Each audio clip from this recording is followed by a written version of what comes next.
Welcome to the City Manager's Report.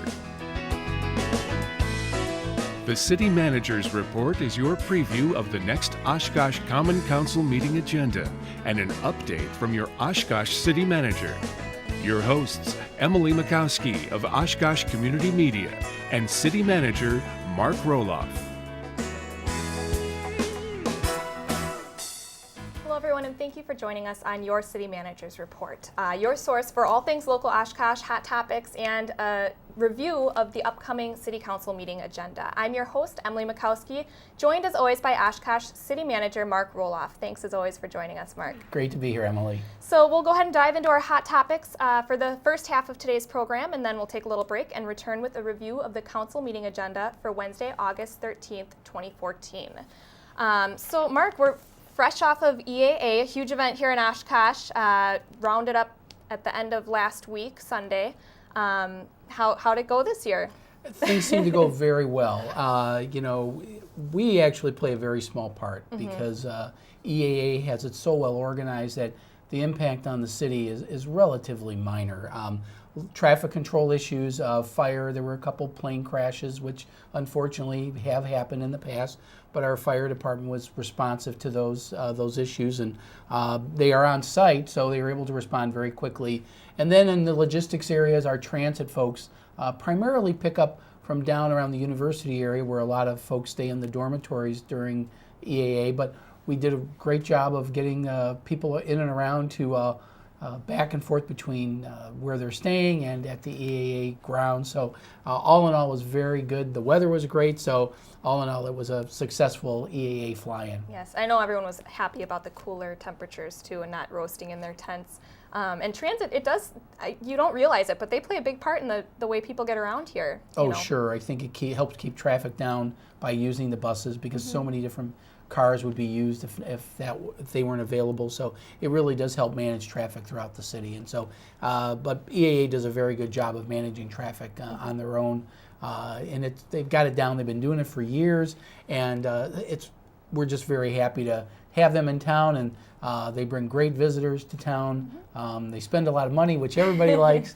But it's a good event to showcase Oshkosh and all we have to offer. And we're very committed to aviation here. And I think we made some inroads with talking to people about things we want to get done here in aviation and generate some interest for the future. Yes, and speaking of meeting people and getting our word out, the Mayor's Breakfast takes place every year on the Friday of EAA.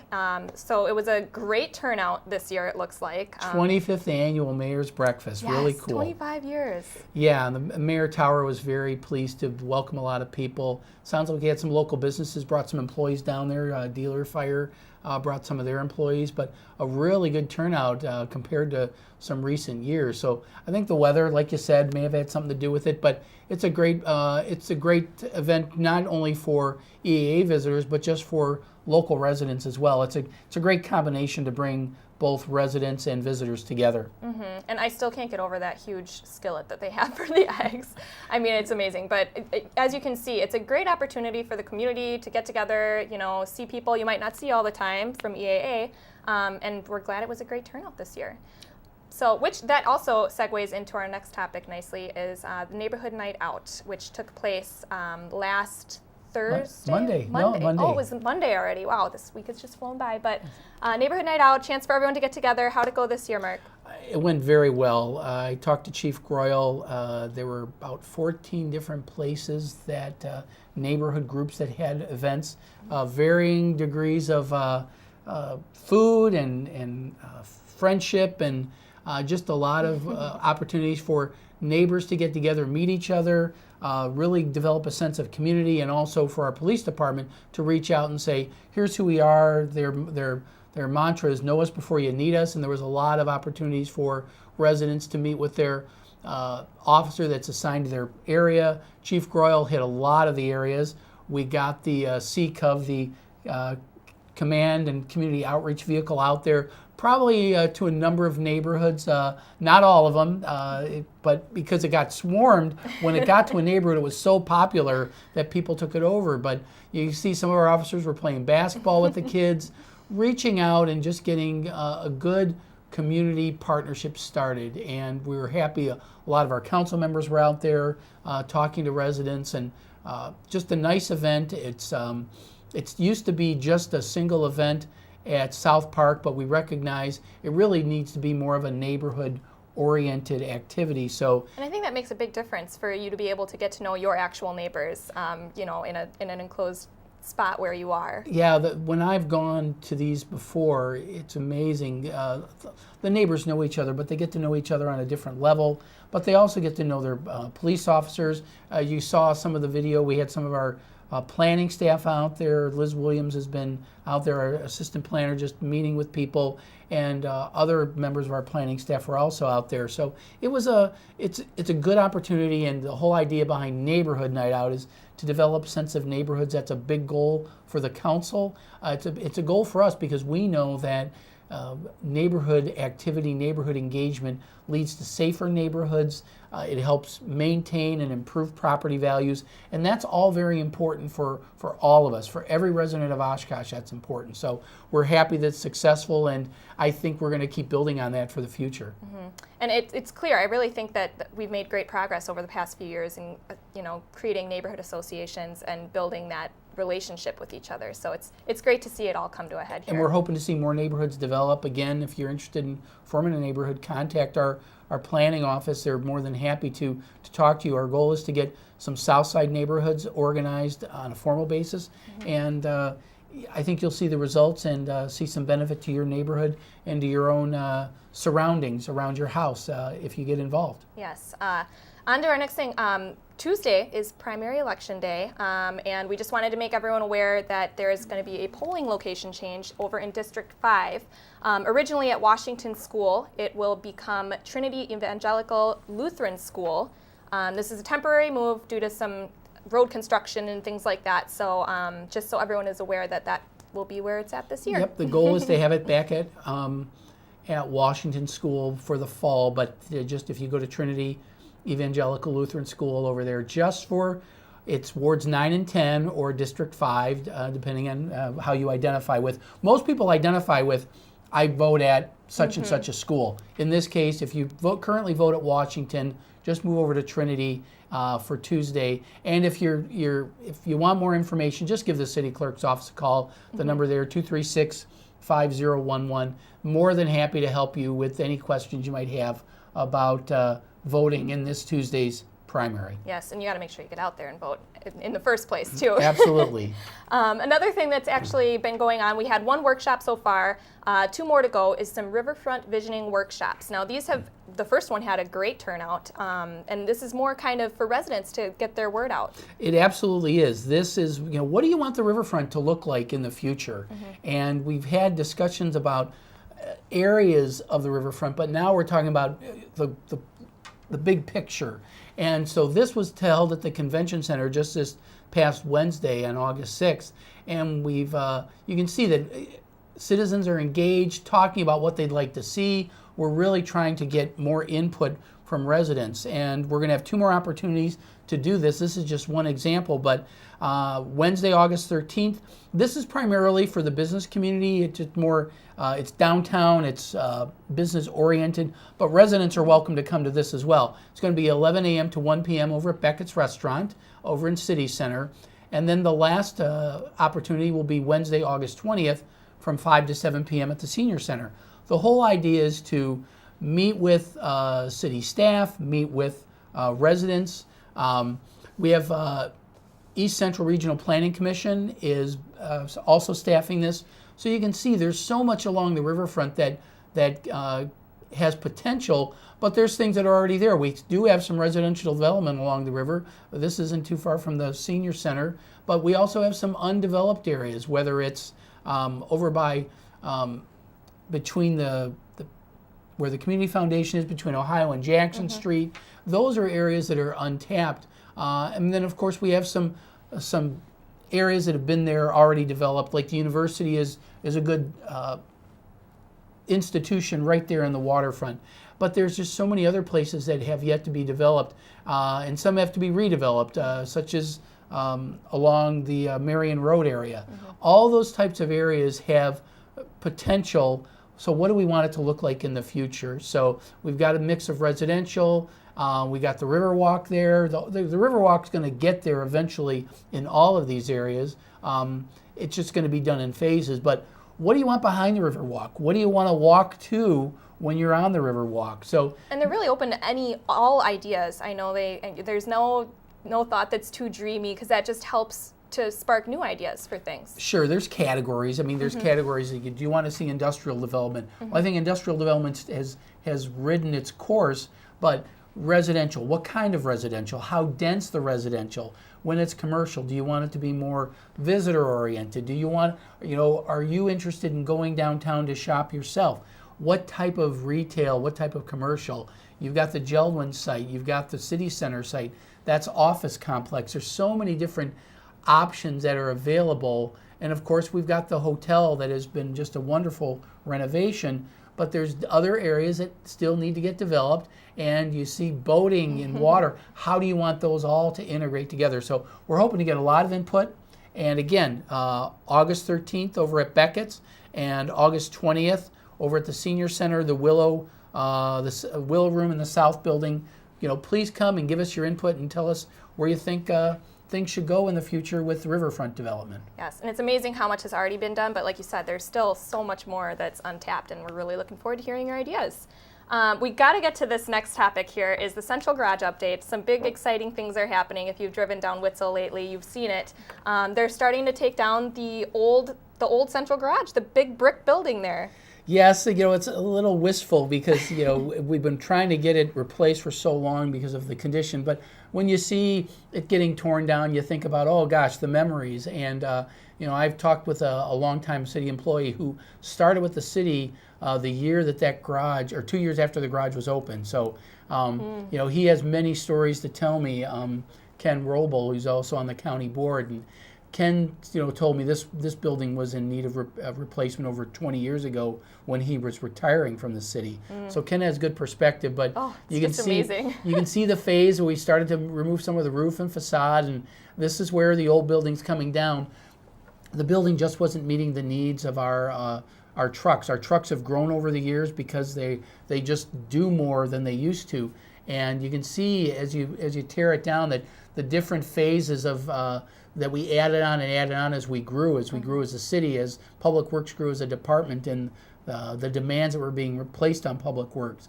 The larger trucks, the snowplow vehicles with the wings on them, they literally couldn't fit in there without being dismantled before you entered them in the building. It was that type of inconvenience. So you can see that what's being deconstructed right now is being done to build the second phase of what's already been done. Most of the garage structure itself will be on the site that's being demolished right now. So this is just what you've seen in the last couple days. If you haven't been there, I was actually out of town for a few days, so I didn't even see this. So it's really interesting to see how it's developing, and I know Scott with our OCMS staff is going to be out there to continue documenting until the last piece of rubble is removed. Yes. But it's getting the project done, and it's going to get it completed, and we're real excited for the efficiencies that this new building is going to provide us. Yes, and I know there was a little bit of a delay with the demolition of this building, so when are we looking at for a final completion date? Best we're hearing right now is we're probably looking at February of 15. Originally it was December, but a couple months, which given everything that's been going on, that's not too bad. The roof and everything will be done. It'll really be a lot of the inside work when winter hits, so it'll be it won't be difficult to do the construction. It's just that just putting it back a couple months, but we're happy that it's progressing, and a couple months behind. It's still on budget, so we're really happy about that. Always happy when it's on budget. So you're going to see more progress along Witzel in the next few weeks as everything gets removed and the garage gets extended off to the west. Yes, it's exciting stuff. And before you know it, we'll be touring the new one on CMR, so we're looking forward to that too. Another just quick update here is the boat works. They're making some progress. We got some fresh video, so what's going on over there? Well, that's where we're putting in the next extension of the Riverwalk on the south side. It's a little more complicated. This kind of gives you an area. It's east of Ohio Street and north of 4th Avenue, and you can see that the Boatworks property there is highlighted there. And it's a little bit of an island, and we to get the DNR grant, grant was to actually bridge that island along the riverfront. They want it to be along the riverfront. That's important for the public to have access to. So that's what we're working with, to develop actually a set of bridge that spans both the island as well as both sides of the marina there. So the work is progressing. It's a little difficult to get some perspective. That's for looking towards 4th Avenue itself, but you can see that the cranes are there on either side. You see off to that metal off to the left there, that's actually the old railroad bridge that crossed the river. We're going to have that as a gateway, as part of that bridge, as part of the bridge crossing over to that island. So you can see it's just getting started, but we're making progress. And you can see some of the abutments for each of the bridges that's getting started. That's actually looking off to the east, and then it'll span off to the west over to where Michigan Avenue used to cross over there. You can see off in the distance some of the Marion Road area and some of the shanties that we have out there that are still out there joining the Riverwalk. But the whole idea is to connect these two abutments that you can see right there in the foreground and the background. Those will bridge what that little alcove was. It was an old marina that's not going to be able to be used for marina too much because it's a little silted in there. So we'll see what happens there in the long run. But the bridge will go over both those areas, and we're real excited to see it happen. Yes, it looks like they're making some pretty good progress, so we'll keep you updated on that. It's that time of the show, halfway through, where viewers have the chance to ask their city manager anything they'd like about things going on here in Oshkosh. So let's go ahead and take a look and see what the question is this week on Question Mark.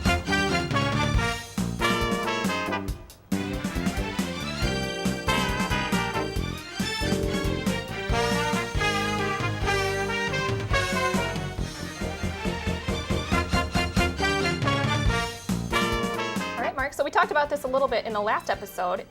Are people who are already using their own rain barrel eligible for a credit on their stormwater utility bill? The answer is absolutely yes. A couple things. There is a credit built in to our stormwater ordinance that allows you to take a credit for either reducing quantity or quality. Rain barrel is a quality reduction, quality improvement, and you can get a credit. And please take a look at our website. Go to Public Works, Stormwater. You can get all the information there. And there's actually a workshop that we're going to be putting on, or that we've contracted with somebody to put on, to teach you how to build your own rain barrel. So you don't have to go to the class to apply for the credit, but if you want to learn how to build a rain barrel and then start the process, they got a workshop on Saturday, August 16th over at the Masonic Center on Washington Avenue. It's $35 a rain barrel, but you'll learn how to build it, as well as get what you need to do it. So encourage you, if you're interested. The Fox Wolf Watershed Alliance has been helping us with that. We're really pleased to be partnering with them. And then once you get your rain barrel done, then you can look up the website and apply for a credit that'll give you a slight reduction in your stormwater utility bill if you've met all the requirements. And you get a rain barrel and put it together correctly, you're going to qualify for a reduction. So go ahead and take a look at it. And you're saving yourself money too, just by collecting rain and using it in your yard. So it's a win-win situation. So absolutely. Great question this week. If you'd like to send a question to Mark, you can email it to questionmark@ci.oshkosh.wi.us, and he'll answer it on the next episode of City Manager's Report. We're going to take a quick break, and when we come back, we'll dive into the City Council meeting agenda for this Wednesday, August 13th. We'll be right back on your City Manager's Report.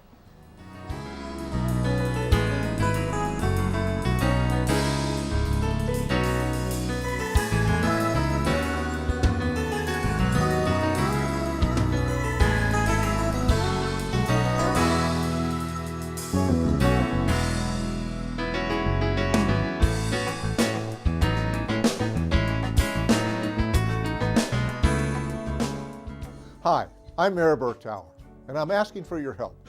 The city has several boards and commissions that play important roles in just about every aspect of local government. Whether it's the Parks Board or the Landmarks Commission, these and other boards act as a forum for citizens to address their concerns and questions about Oshkosh city government.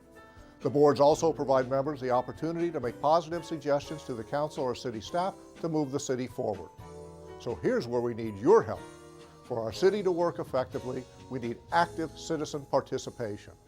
Many of our boards and commissions currently need members. We're asking for just a few hours of your time each month to serve on one of our boards or commissions and help to ensure a strong democratic process. So please consider serving on a city board or commission. For an application, visit the city website, stop by the city manager's office in City Hall, or call 236-5000. Thank you for your interest, and we look forward to your possible involvement.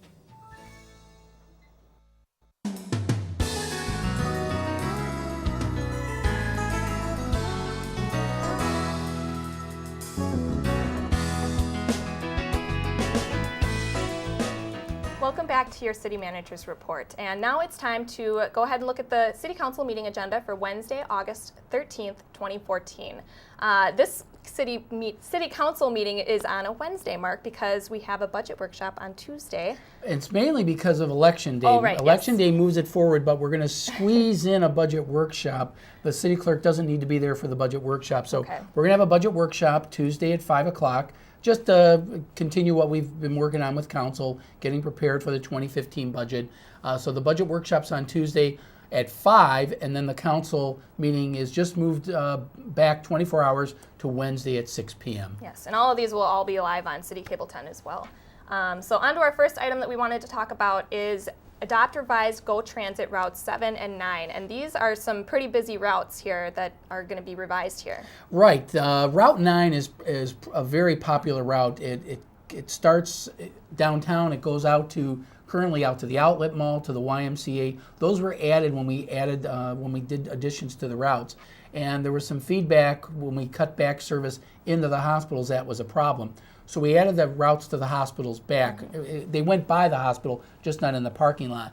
Well, what we've discovered is we have a challenge keeping our buses on time. So what we're going to do is right now, both hospitals are served by Route 9. What we're going to do is we're going to shift Aurora Medical Center to Route 7, as you see right here. So there'll still be service to Aurora Medical Center. It'll just be through Route 7, and then it'll actually connect very quickly to Route 5, which will get you downtown, and without a transfer. So I think that's going to be an improvement in service. We're working with Aurora, and we're working with the surrounding areas to make sure that bus service gets maintained. But the feedback we got was the customers still wanted the Outlet Mall served.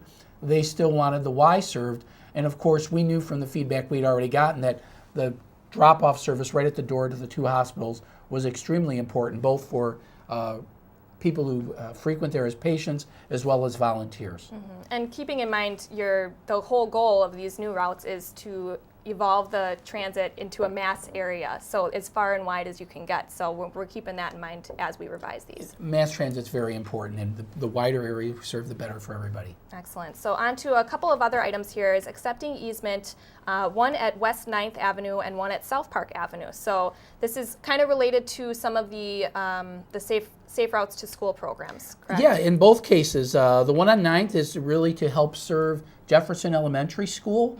We've worked at developing some improved crossings for the students over there at 9th in Minnesota. And then also over on South Park Middle School, South Park Avenue, we got an easement there to add some new signals over there to make it easier for students to cross, easier and safer, and then encourage them to hopefully go to school by walking rather than riding in a car and getting dropped off that way. Okay, and a question a lot of people might have is they may remember that we did recently turn down a grant for an easement. Is that correct? We turned down the grant because the requirements for things like the easement were so onerous, it really just didn't make financial sense for us to do that. It was going to cost us hundreds of thousands of dollars to comply with the grant. We were better off turning down the grant. Everything we're doing here, like accepting these easements, we're just doing with getting the property owner's permission and moving on with it. Even though we're turning down the grant, we're still going to pursue safe routes to schools, just not use the federal grant for that. Got it. And when is the timeline for this that it'll be done? The whole idea is to get it done by the beginning of the school year. The grant was probably going to delay it at least a year, and we found that to be unacceptable, which is why we decided to turn down the grant. Excellent. So our next item here is dealing with some preliminary designs for water filtration plant clear wells. And my first question is, what exactly is a clear well? Well, you don't get into the treatment plant very often, so you No, don't you get to see don't. all these things. The clear well is, as it says, it's a well. It's actually the last part of the treatment plant before the water goes out into the distribution system. So there is a storage facility there. That was not renovated when some of the renovations were done to the plant some years ago, but it's very important because from a water quality standpoint, it's probably the area where it sits in the plant the most before it goes out. So you want to make sure that it's clean, and this is to update them, make sure that the surface, the cracks are gone, because cracks can cause contamination. So we're going to be designing new clear wells there, and this is just the beginning of this process. You'll see this evolve over the next couple years. Great. Next item here, actually, right after that, is an agreement to acquire property at 43 East 7th Avenue. Maybe you can explain a little bit about that, how Chamco is actually helping us out with that, actually. Sure. The Chamco, our industrial development corporation within the city, our community, has partnered with us to acquire properties in the past as sort of a holding place until properties develop. This is advanced military packaging. They were willing to sell to us. That's part of our riverfront development, that we would acquire that property. In this case, they're not ready to move out, but they're ready to sell. So what we're going to do is Chamco is actually going to purchase the property, and then we in turn are agreeing to buy it from Chamco at some point down the road. And meanwhile, Chamco will get a lease with advanced military packaging. They'll lease it from Chamco for a number of years, and when they're ready to move, then they'll move out, and then Chamco will sell it to us, and it'll make it easier when advanced military packaging is ready to move. So it's good for the company, and eventually it's good for us because we're getting the price set right now. Down the road, we won't have to be haggling over a price in later years. And I know you said economic development is really top of mind in this decision, too. Yeah. So moving on to our next item here is to approve developer agreement with Perfect Seal. This is with TIF 27, which was created last month, it was, I believe. So what exactly is this item going to be doing? Well, this is the development agreement that effectuates the performance-based pay-as-you-go TIF grant. It's all performance-based. It's based on Perfect Seal creating 160 plus jobs, brand new jobs, and maintaining them over the life of this grant, as well as generating sufficient property value that generates tax increment that will help pay the grant. If they don't generate the jobs, if they don't generate the tax increment, then they won't get the grant. It's all performance-based. They perform better, they get more. They perform less, they get less. It's very common these days for these types of grants to work, and we're happy to be having this culminate after all this time. Any job opportunities or revenue? I'm sure Perfect Seal will be advertising for jobs. They've got jobs that are, I believe, their line workers are going to average about $17 an hour, and then the management positions are going to average about $53,000 a year. So there'll be opportunities for people, but I guess you'll have to wait for the building has to get built before Perfect Seal will be pursuing looking for employees. Yes, and we are just about out of time. So a quick preview, you'll have to tune into the council meeting to hear more about the zebra mussel control program in the water filtration plant. So we'll hear more about that in future episodes too. Absolutely. All right, again, this council meeting is Wednesday, August 13th at 6 p.m. You can watch it live on City Cable 10 and on our website, oshkoshcommunitymedia.org, or you can listen to it at 101.9 WOCT, which is now online, and on the TuneIn Radio app for mobile devices. Make sure to like us on Facebook or follow us on Twitter for all your community and government programming and updates, or check out our YouTube channel for government meeting replays and past episodes of your favorite programs. Don't forget, if you have a question for City Manager Mark Roloff, send it to questionmark@ci.oshkosh.wi.us, and he'll answer it on the next episode of CMR. As always, thanks so much for joining us today on your City Manager's Report, and we'll see you next time.